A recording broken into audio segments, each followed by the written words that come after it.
सबैमा नमस्कार, म केशव राम सार्की। आज तमुनका माझ एक दुखलाग्दो घटनाका बारेमा भिडियो लेबट आइदियो।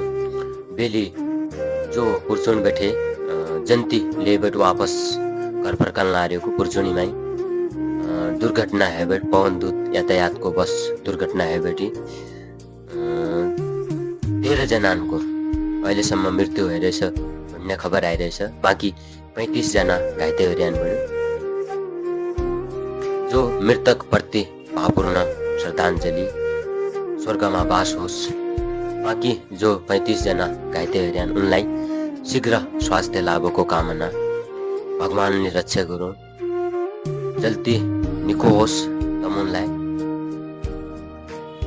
जो 13 जनाको मृत्यु भइरहेछ, कसैले श्रीमान गुमायो, कसैले छोरो गुमायो, कसैले भाइ गुमायो, कसैले दाइ गुमायो। त्यही भएर भगवान पनि कति कठोर हुँदा रहेछन्।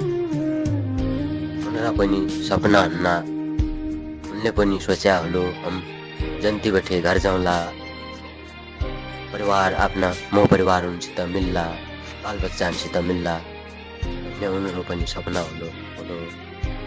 त्यही भएर के भयो यसो?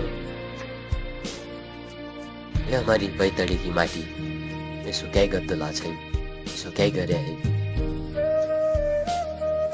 बेलीको जो घटना घट्यो एकदम दुखलाग्दो घटना छ। यसो घटना कसैको भना हो। जो जन्ती बेहुला बेहुली छन् उनीहरू सपना के भया होला त्यो टाइममा, जुन बेला त्यो बस दुर्घटना भयो, उनीहरू सपना के भया होला। कठै भएर के हुन लार्या हो, कसो हुन लार्या हो समझ्यो धेरै गाह्रो छ।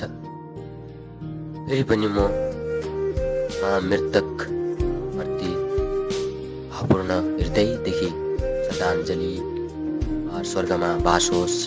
बाँकी जतिजनालाई 35 जना जो हुनुहुन्छ उहाँलाई शीघ्र स्वास्थ्य लाभको कामना, छिट्टै निको हुन्छ, भगवानले रक्षा गर्नेछन्।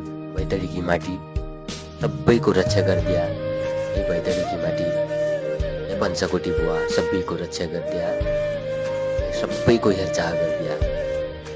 जय शिव शम्भु, हर हर महादेव, जय पञ्चकोटी बुवा।